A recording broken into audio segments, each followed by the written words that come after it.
నమస్తే సఖులు. ఈరోజు కథ పేరు పిశాచాల సలహా.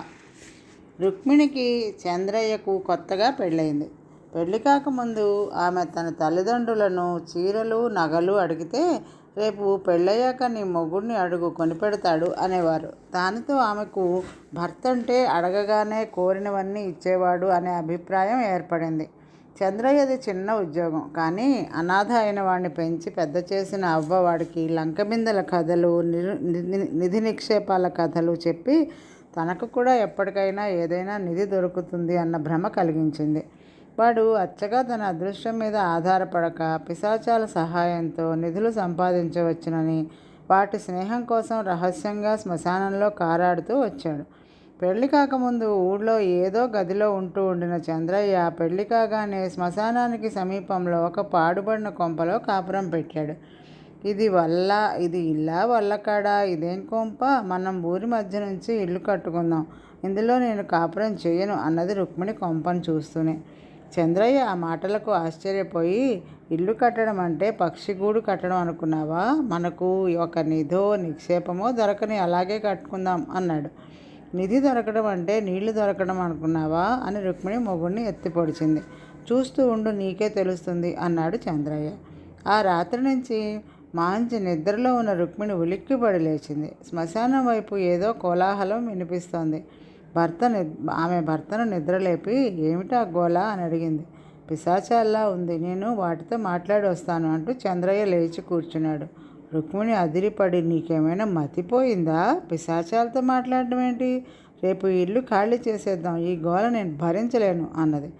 నీ తెలివి తెల్లారినట్లే ఉంది. పిశాచాల స్నేహం కోసమే నేను శ్మశానం దగ్గరగా ఈ ఇల్లు తీసుకున్నాను. అవి అలా అల్లరి చేస్తాయి కానీ హాని చేయవు. వాటితో స్నేహం చేసుకుంటే నిధి నిక్షేపాల రహస్యాలు చెప్తాయి అని చంద్రయ్య రుక్మిణికి చెప్పి బయలుదేరి శ్మశానం కేసి వెళ్ళాడు. శ్మశానం మొదట్లో ఉన్న మర్రి చెట్టు మీద 2 పిశాచాలు కేరింతలు కొడుతూ మొగ్గలు వేస్తున్నాయి.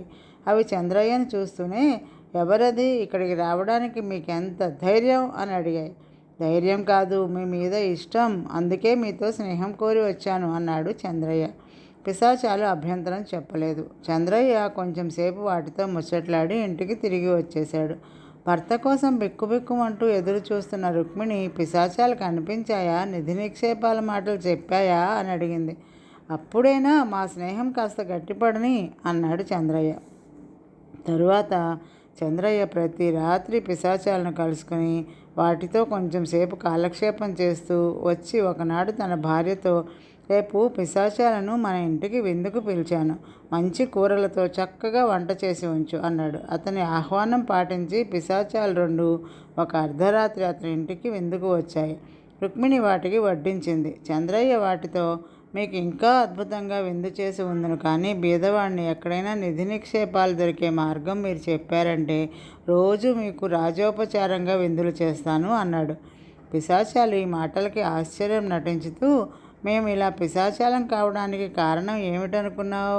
నీలాగే నిధి నిక్షేపాల కోసం అడవుల్లోనూ పాడుపడిన ఇళ్లలోనూ తవ్వుతూ ఒక ఇంటి గోడ కూలి చచ్చిపోయి ఇలా పిశాచాలమై నానా బాధలు పడుతున్నాం అన్నాయి. అయితే నాకు నిధి దొరికే అవకాశమే లేదన్నమాట అన్నాడు చంద్రయ్య తెల్లబోతూ. నిధులు దొరికితే నీ ప్రయోజకత్వం ఏమిటి? స్వయం కృషితో ఎంత సాధించగలవో చూడు అంటూ పిశాచాలు ఆకస్మికంగా అదృశ్యమయ్యాయి. చంద్రయ్యకు ఈ గుణపాఠం చెప్పడానికే పుట్టినట్లుగా పిశాచాలు మళ్ళీ చంద్రయ్య కంట పడలేదు.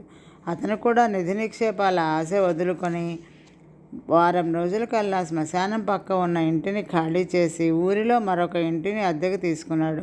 ఆనాటి నుంచి తాను స్వశక్తితో ఎంత సాధించగలడో చూసుకుంటూ సార్థకంగా బతికాడు. మరొక కథ, అచ్చిరాని కొంప. ఒక పల్లెటూరి వ్యాపారి పట్టణంలో వ్యాపారం చేసుకుందామని తనకున్న ఆస్తిపాస్తులన్నీ అమ్ముకుని తన 2 కొడుకులతో పట్నం వచ్చాడు. అతను తన డబ్బు చాలా వరకు వ్యాపారానికి మదుపు పెట్టి మిగిలిన కొద్ది డబ్బుతో ఒక పాత కొంప కొనుక్కుని అందులో నివసించాడు. పట్నం వ్యాపారం కలిసి రాలేదు. పెట్టుబడి అంతా నష్టమైపోయింది. చివరకు వ్యాపారి బెంగతో చనిపోయాడు. వ్యాపారి పెద్ద కొడుకు చిన్నవాడితో, ఈ పాత బొళ్ళు కొంప మనకు అచ్చి రాలేదు, దీన్ని అమ్మేసి ఇంకేదైనా వ్యాపారం ప్రారంభించుదాం అన్నాడు. తమ్ముడు సరే అన్నాడు. అన్నదమ్ములిద్దరూ ఇంట్లో ఉన్న సామానంతా తనిఖీ చేసుకుంటూ మెట్ల కింద ఉన్న కొట్టు తాళం తీసి లోపలికి వెళ్ళారు. అందులో విరిగిన కర్ర సామాను తప్ప ఏమీ లేదు. ఇక్కడ మనం వెంట తీసుకుపోయేది ఏమీ లేదు. దీన్ని ఇలాగే ఉండనిచ్చి ఇల్లు అమ్మేద్దాం అన్నాడు. ఇంతలో ఆ గదిలో ఒక ఆకారం ప్రత్యక్షమైంది. అదేదో భూతమని గ్రహించిన అన్నదమ్ములు గుండెలు అవిసిపోయాయి. ఏమిటి, మీరు నిజంగా ఈ ఇల్లు అమ్మేస్తున్నారా అని భూతం వాళ్ళని అడిగింది. అన్న ధైర్యం తెచ్చుకుని, అవును అవును, ఈ పాడుకొంప మాకు అచ్చి రాలేదు. ఏదైనా వ్యాపారం చేసుకుందామంటే మా దగ్గర చిల్లిగవ్వలేదు అన్నాడు. వద్దు వద్దు, మీరు ఇల్లు అమ్మవద్దు. నేను ఈ గదిలో ప్రశాంతంగా తపస్సు చేసుకుంటున్నాను. మీరు ఇంటిని ఎవరికైనా అమ్మితే నా ప్రశాంతతను వాళ్ళు పాడు చేయవచ్చు, లేదా ఏకంగా ఈ ఇల్లు పడగొట్టి కొత్త ఇల్లు కట్టవచ్చు అన్నది భూతం. నీ సౌకర్యం చూస్తూ పోతే మేమిద్దరం బతకడం ఎలా అన్నారు అన్నదమ్ములు. మీకు కావాల్సింది డబ్బే కదా, మీకు నేను డబ్బిస్తాను, మీ ఇష్టం వచ్చిన వ్యాపారం చేసుకోండి అని భూతం వాళ్ళకు కొంత డబ్బు ఇచ్చి అదృశ్యమైంది. అన్నదమ్ములు ఆ గదికి మళ్ళీ తాళం పెట్టేశారు. సునాయాసంగా బోలెడంత డబ్బు దొరికింది. దీంతో ఏం వ్యాపారం ప్రారంభిస్తామని తమ్ముడు అన్నను అడిగాడు. నీ తెలివి తెల్లవారినట్లే ఉంది. కామధేనువు లాంటి భూతాన్ని ఇంట్లో పెట్టుకుని ఇంకా వ్యాపారం దేనికి? ఎప్పుడు కావాలంటే అప్పుడు భూతాన్ని అడిగి మనకు అవసరమైన డబ్బు పుచ్చుకోవచ్చు అన్నాడు అన్న. అన్నదమ్ములిద్దరూ తాగి తందనాలాడి జూదాలాడి భూతం ఇచ్చిన డబ్బంతా 2 వారాల కల్లా ఖర్చు చేసేశారు. తర్వాత వాళ్ళు భూతం ఉన్న కొట్టు తలుపు తెరిచి భూతాన్ని ఉద్దేశించి, నువ్వు ఇచ్చిన డబ్బుతో బట్టల వ్యాపారం ప్రారంభించాం. నిన్న రాత్రి నిప్పు అంటుకుని సరుకంతా కాలిపోయింది. ముందు అనుకున్నదే కదా, ఈ కొంప మాకు అచ్చిరాదు, అమ్మేస్తాం అన్నారు. మీ అజాగ్రత్త వల్ల వచ్చిన నష్టాన్ని ఈ కొంపకు ఎందుకు అంటకడతారు? మళ్ళీ డబ్బు ఇస్తాను, మరో వ్యాపారం ప్రారంభించండి అని భూతం అన్నదమ్ములకు మరికొంత డబ్బు ఇచ్చింది. ఈసారి వాళ్ళు ఆ డబ్బుని 10 రోజుల్లోనే ఖర్చు చేశారు. ఈ కొంప దరిద్రపు కొంపే, మళ్ళీ నష్టం వచ్చింది. ఒకవేళ నా పేరు మీద వ్యాపారం చేయడం చేత నష్టం వచ్చిందేమో, ఈసారి మా తమ్ముడి పేరా చేసి చూస్తాను అని బొంకి అన్న భూతం దగ్గర మళ్ళీ డబ్బు లాగాడు. ఆ డబ్బు కూడా 10 రోజుల్లోనే ఖర్చయింది. ఈ చిన్న చిన్న మొత్తాలు కాదు, ఏకంగా భూతం దగ్గర పెద్ద మొత్తం పుచ్చుకోవాలి అన్నాడు అన్న తమ్ముడితో.